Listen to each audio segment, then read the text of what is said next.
그 집사라는 단어가 널리 알려져 있더라고요.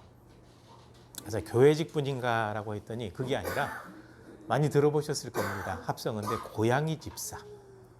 고양이 집을 돌보고 고양이를 잘 돌보는 사람.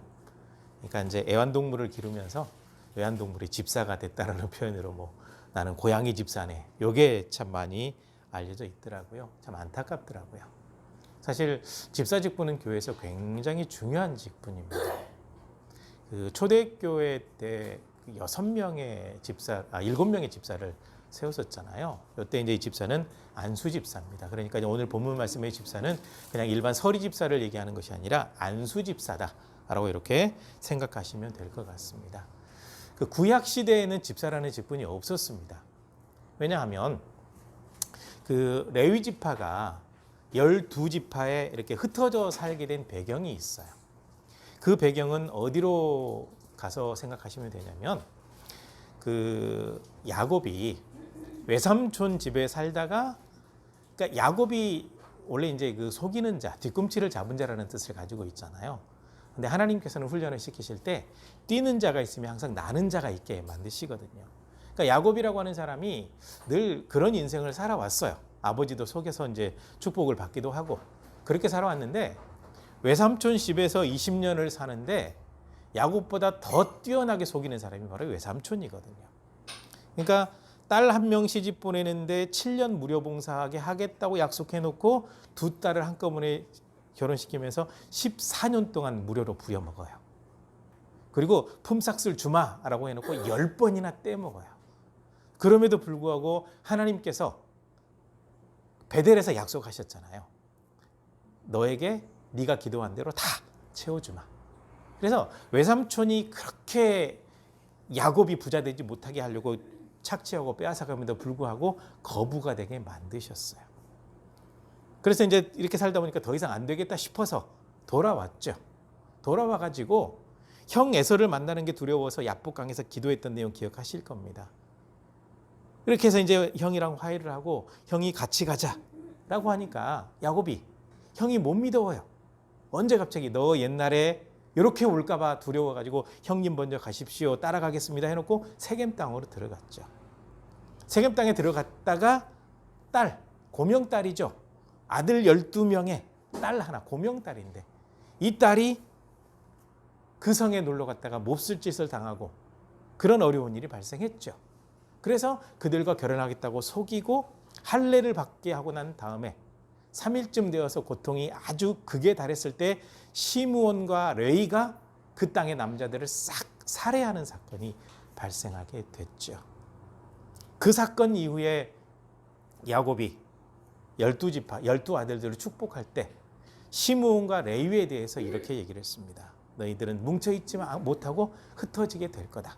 이렇게 돼서 시므온 지파는 유다 지파에 흡수돼서 어느 순간 사라져버렸고 레위 지파는 하나님께서 너희에게는 땅을 주지 않겠다. 대신 성막 봉사하는 사람들이 되라라고 선택을 해가지고 이렇게 한 지역에 모아놓지 않고 12지파로 흩어버리게 대로 이루어지게 되죠. 그래서 레위 지파가 흩어져 있죠. 그래서 레위 지파가 성막에서 봉사하고 이 중에 제사장도 있고 제사장들 돕는 레위인도 있고 이렇게 하다 보니까 집사가 필요가 없어요. 왜냐하면 성전 전체를 돌보기도 하고 적어도 3년에 한 번씩 들어오는 그 11조를 가지고 구제하는 일도 레위 지파가 담당을 했기 때문에 집사가 필요가 없는데 성전이 무너지고 나서 이제 회당 예배가 생겨나게 되고 이게 예배의 모습이 바뀌게 되면서 이제 달라져요. 그래서 그 유대 사기에 보게 되면 그때 회당에서 여러 가지 많은 일들을 가지는 랍비들이 있는데 이 랍비들이 구제하는 일까지 감당할 수 없으니까 집사라는 사람을 세웠다라는 단어가 처음 등장하게 돼요. 그리고 성경에서는 예루살렘 교회에서 너무 교회가 부흥해서 성도들이 한 2만에서 3만 명 정도가 되니까 사도들이 말씀도 가르치고 전도도 하고 구제까지 하려고 하니까 어려워요. 그러다 보니까 구제를 제대로 받지 못하는 사람들이 원망하는 얘기를 하니까 우리는 전도하는 일과 가르치는 일에 전념하고 가르치는 일에만 전념하고 7사람을 세워서 구제하고 다른 모든 일을 맡기도록 하자 해서 7집사를 선택하게 되죠. 처음 세워진 안수 집사 7명 이야기가 이렇게 등장하고 있습니다. 그래서 집사의 직분이라고 하는 것은 굉장히 중요한 직분이 되었습니다. 그래서 이 집사라는 단어의 원어적인 의미를 딱 찾아보면 먼지를 일으키다라는 뜻이에요. 먼지를 일으키다.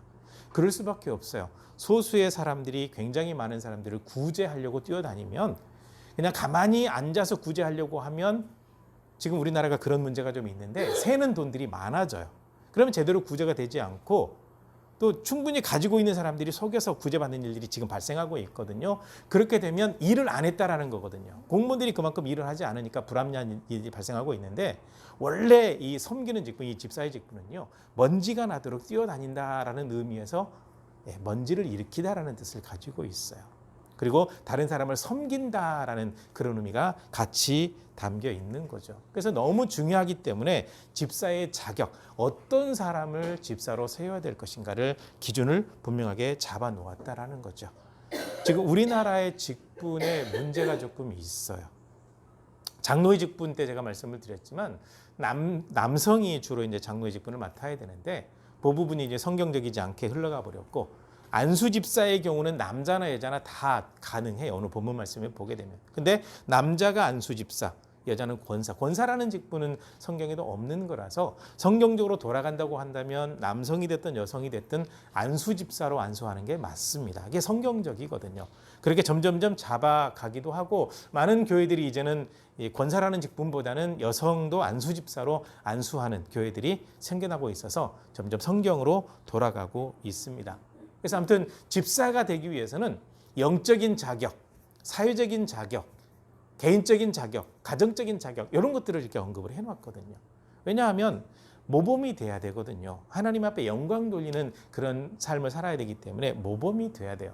그래서 초대교회 때도 보게 되면 많은 사람 세운 게 아니라 2만에서 3만 명 되는데 7명만 세웠단 말이에요.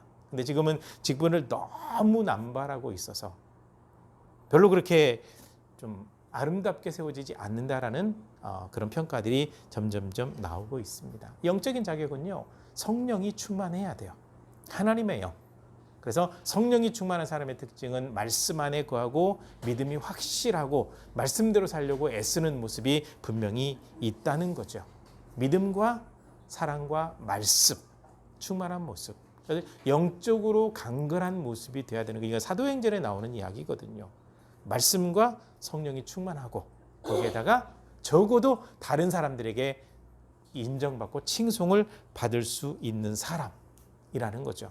그리고 오늘 본문 말씀에 사회적인 자격, 개인적인 자격, 가정적인 자격이 쩍쩍제가 하니까 너무 좀 학문적인 것 같죠. 근데 바울 사도가 이렇게 이제 그 자격을 언급해 놓은 이유가 무엇이냐면 사람을 함부로 세우게 되면 큰 문제가 발생할 수 있기 때문에 그렇습니다. 그 초대교회 안수집사 7명 가운데 유대교에 입교한 니골라라고 하는 사람 혹시 들어보셨습니까? 니골라가 있어요, 니골라. 근데 요한계시록에 보게 되면 너희가 니골라당의 교훈을 따른다라고 하면서 교회를 책망했거든요.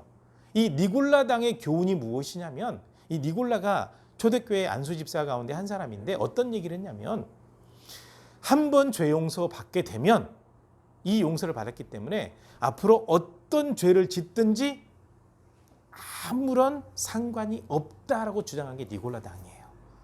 그러니까 지금 구원파 얘기하고 똑같거든요. 그러니까 니골라당이 사라져버리지 않았어요. 지금도 존재하고 있거든요.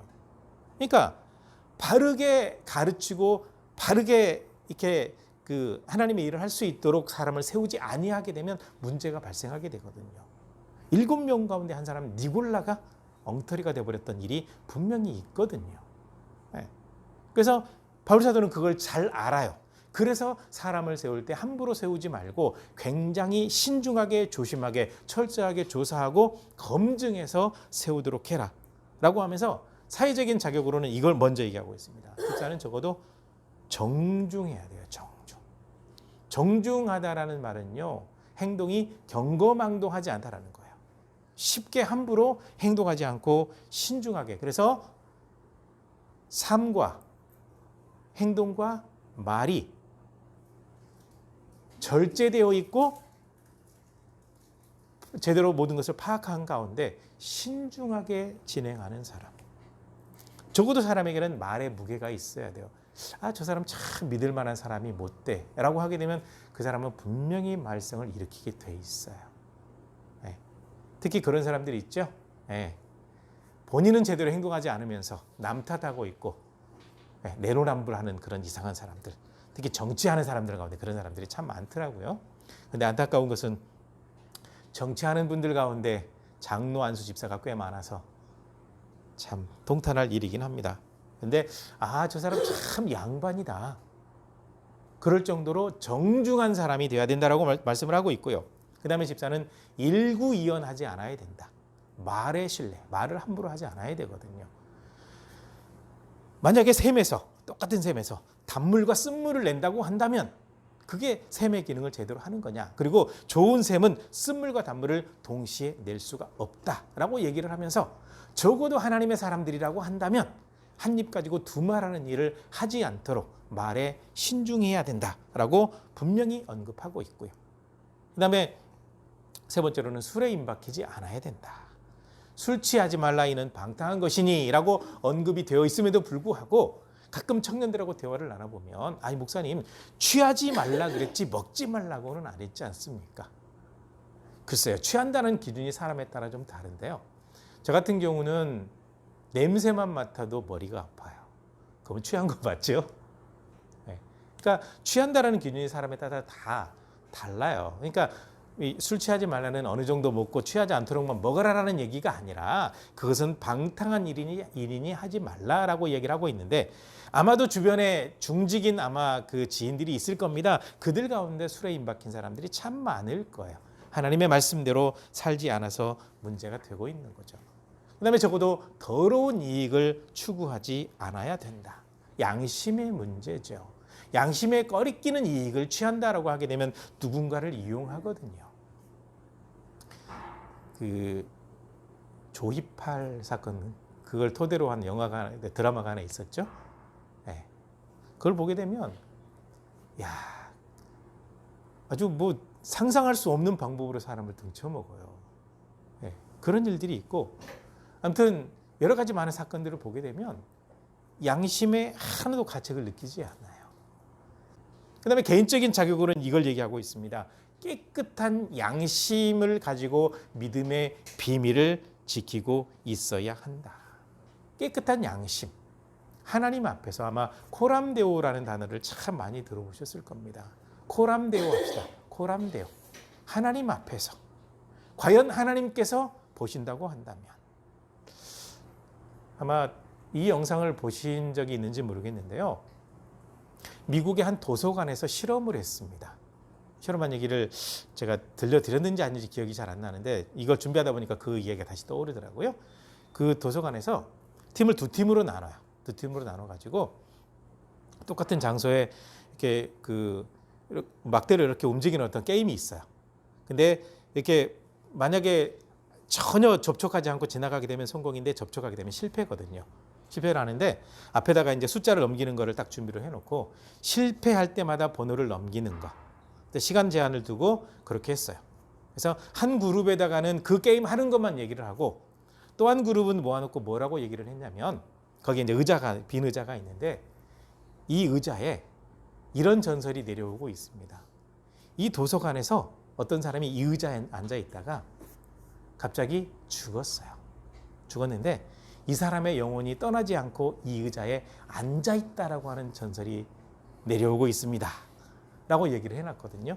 그래서 실험을 진행을 했는데 빈 의자에 그 죽은 사람의 영혼이 있다는 얘기를 안 들은 사람들은 실패한 거를 속였어요. 그러니까 이제 몰래카메라를 설치를 해놨죠. 그런데 빈 의자에 그 영혼이 떠나지 않고 앉아 있다는 얘기를 들은 사람들은 정확하게 틀린 횟수를 기록을 해놨어요. 그래서 이 실험은 무엇이냐면 누군가를 의식하고 있다고 한다면, 그리고 만약에 신앙인의 경우 신에 대해서 분명한 믿음을 가지고 있다고 한다면 어떤 현상이 나타날 수 있을까? 그러니까 그 믿음을 가지고 있는 사람과 그렇지 않은 사람의 차이점을 비교하는 그런 실험이 되었던 건데, 영적인 존재를 믿는 사람들은 달랐다라는 거예요. 그러니까 성경의 단어가 가장 많이 나오는 단어 가운데 하나가 무엇이냐면 경외거든요. 여호와를 경외하는 것이 지혜의 근본이다. 적어도 하나님을 경외할 줄 알아야 된다라고 할 때 이게 바로 하나님을 두려워하는 건데 그 단어가 코람되어 옵니다. 나는 하나님 앞에 서 있다. 적어도 개인적으로 다른 사람이 보든 안 보든 내가 선한 양심, 깨끗한 양심을 가지고 있다고 한다면 그것은 바른 믿음을 가지고 있는 사람이기 때문에 깨끗한 양심의 믿음의 비밀을 간직한 사람이라고 할 수 있거든요. 바로 그런 사람들이 되어야 된다라는 거고요. 그 다음에 적어도 정숙해야 된다. 그 여성들의 이름 가운데 정숙이 제일 많더라고요. 제 휴대폰에 들어있는 것도 보니까 정숙이라는 똑같은 정숙이라는 이름이 꽤 많더라고요. 성까지 똑같은 사람도 꽤 있고요. 근데 이제 이 부분은 여성에 대해서 특별히 언급을 하면서 남성이 되었든 여성이 되었든 적어도 정숙해야 된다. 원래 이제 정숙이라는 단어는 여자로서 행실이 올바르고 마음씨가 곱다라는 뜻을 가지고 있거든요. 그러니까 적어도 신앙인이라고 한다면 행실이 올바르고 마음씨가 고와야 된다라는 거예요. 근데 그러지 못한 사람들이 꽤 있거든요. 아마 만나는 사람들 가운데 크리스천들을 보면서 아이고 이런 사람들이 교회 다닌다고? 이런 사람이 있으니까 그 이분들은 정숙하지 않아요. 그래서 문제가 되는 거죠.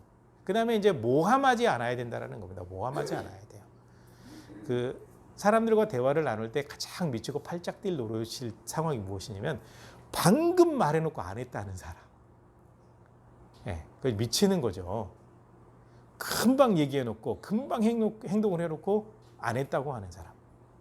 그러니까 이 단기 기억 장애가 있어서 금방 잊어버리는 사람도 물론 있어요. 근데 양심을 속이는 사람도 있거든요.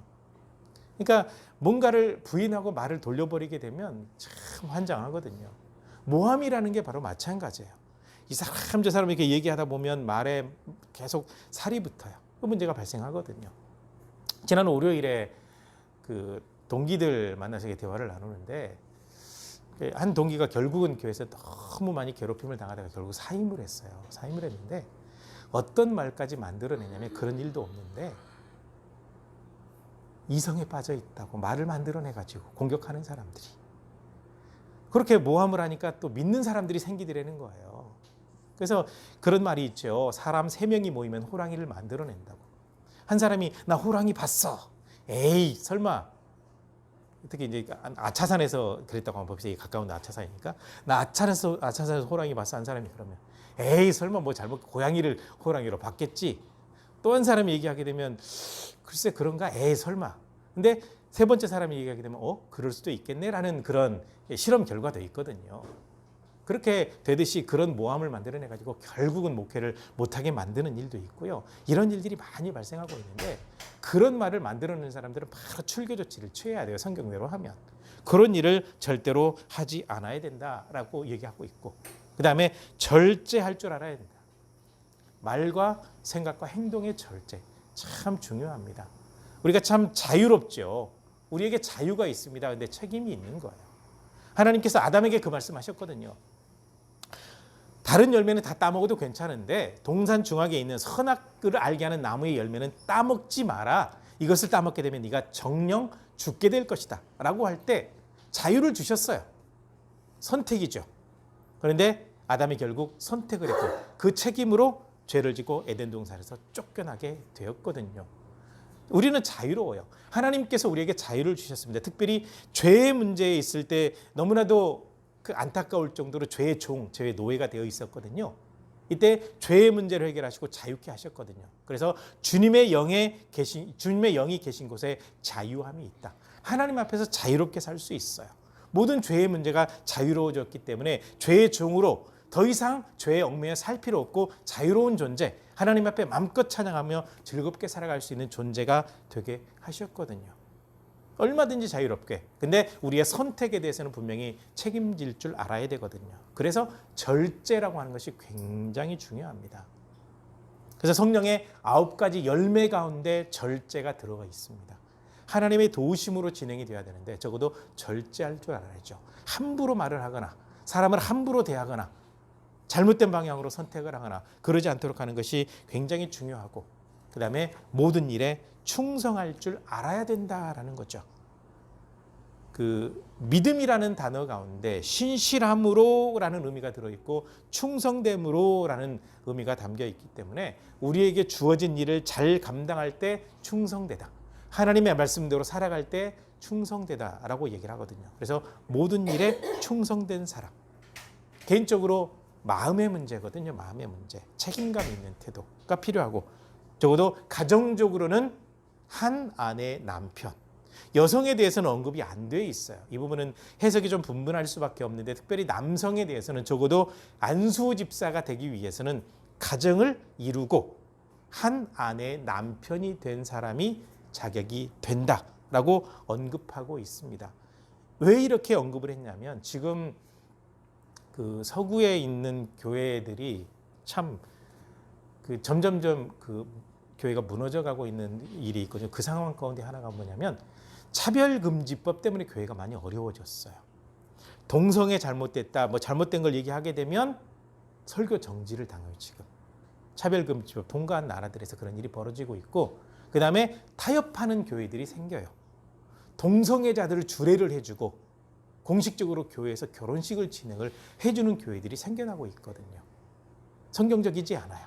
성경에서 어긋나 가면서도 이것이 인권을 존중하는 거다. 사람을 존중하는 거다. 이게 사람을 사랑하는 거다라고 표현하고 있는데 포장된 모습으로 타협한 거지 진리는 아니거든요. 그래서 분명히 성경은 남자와 여자가 그 부모를 떠나 한 몸을 이룰 때 결혼이라고 하는 거지 남자가 남자와 여자가 여자와 아니요. 그렇지 않아요. 더 웃긴 얘기는 뭐냐면 개랑 결혼하는 사람들이 있어요. 동물이랑 결혼하는 사람들이 있어요. 인형이랑 결혼하는 사람들이 있고 만화에 나오는 캐릭터랑 결혼하는 사람도 있어요. 이게 결혼인 건지 뭔지 모르겠지만 다 아주 세상이 이상하게 아주 이 사탄의 손아귀에서 놀아나고 있는 상황이기 때문에 굉장히 심각해야 돼요. 결혼의 문제는 굉장히 신중해야 되고, 그리고 결혼했다면 자녀와 자기 집을 잘 다스리는 사람, 적어도 가족 중심으로 가정을 잘 다스리는 사람이 되어야 된다라는 거죠. 왜 이런 조건을 내세웠을까요? 집사의 직분이 너무 중요하기 때문에. 그리고 집사의 직분을 감당하고 있는 사람은 교회에서도 모범이 되어야지만 가정에서도 모범이 되어야 하기 때문에 그렇다라는 거죠. 그래서 이렇게 신중하게 직분을 맡도록 세워서 직분을 맡겨놓게 되면 충성되게 일을 하잖아요. 그렇게 되면 하나님께서 모든 사람들의 삶을 책임져 주시는데 아름다운 지위를 주실 뿐만 아니라 모든 것을 다 책임져 주시고 높여 주신다라는 약속을 여기서 분명히 하고 있습니다. 하나님의 약속인 거죠. 그러니까 직분을 주실 때 모든 걸 맡겨 주실 때 그저 이렇게 주시진 않거든요. 제가 늘 마음에 빚진 마음으로 사는 친구가 한 명이 있거든요. 그 친구는 한편으로 저한테 빚졌다고 얘기를 하더라고요. 근데 이 친구가 이제 장로 피택을 받아서 이제 장로가 되었는데 그 친구를 만나서 대화하니까 그 얘기를 하더라고요.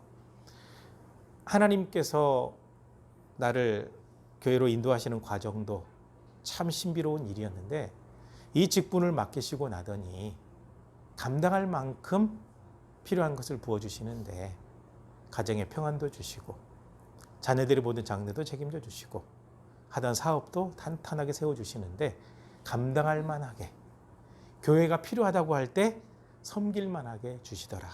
이 고백을 하더라고요. 그러니까 하나님께서 직분을 맡기실 때에는 그저 주시는 게 아니라 거기에 놀라운 은혜가 포함되어 있어요. 나오잖아요. 직분을 잘 감당하는 자는 아름다운 지위 높여주신다라는 거야. 나머지 모든 것은 온전히 책임져 주신다라는 거죠. 굉장히 중요합니다. 그래서 직분자를 잘 세워야 되고 이 직분자를 잘 세워야 되는 이유가 무엇이냐면 교회는 굉장히 중요한 하나님의 비밀을 간직하고 있기 때문에 그래요. 하나님의 비밀은 우리가 이미 다 알고 있는 겁니다.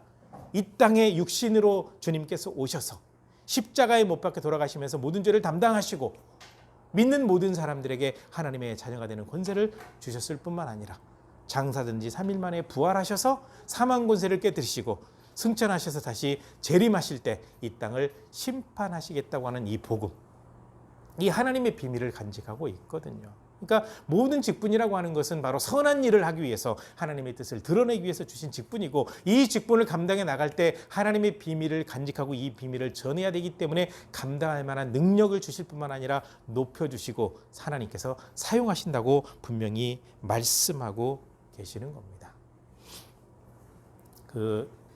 제가 이제 SQ 연구소 쪽에서 이제 보수 교육을 받으면서 어떤 교육을 받았냐면 챗 GPT 사용법에 대해서 이제 교육을 받았는데, 무료 버전이 있고 유료 버전이 있더라고요.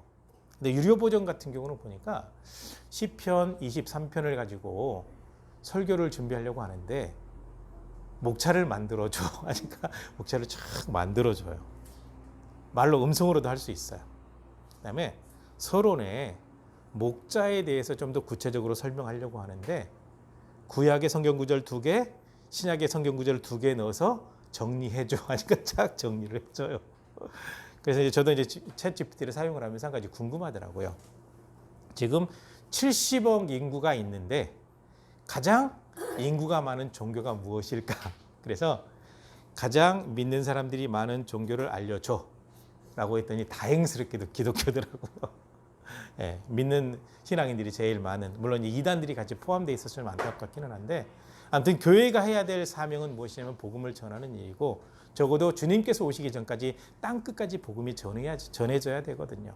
그래서 목회자가 되었건 장로가 되었건 안수집사가 되었건 직분자들은 하나님의 선한 일을 위해서 선택하셨고, 그 직분을 맡기실 때에는 그저 열심히 그냥 충성만 해라가 아니라 감당할 만한 능력과 필요한 모든 것을 공급하신다는 사실을 분명히 기억하셨으면 좋겠습니다. 하나님의 약속이거든요. 그 모습이 될 수 있도록 무엇을 맡았든지 충성되이 하나님 앞에 서 있고, 또 하나님께서 맡기신다고 한다면 기쁜 마음으로 받아서 하나님 앞에 늘 충성된 모습으로 살고 하나님의 이 모든 은혜를 받아 누리는 거룩한 삶이 되기를 주님의 이름으로 간절히 부탁을 드립니다. 기도하시겠습니다.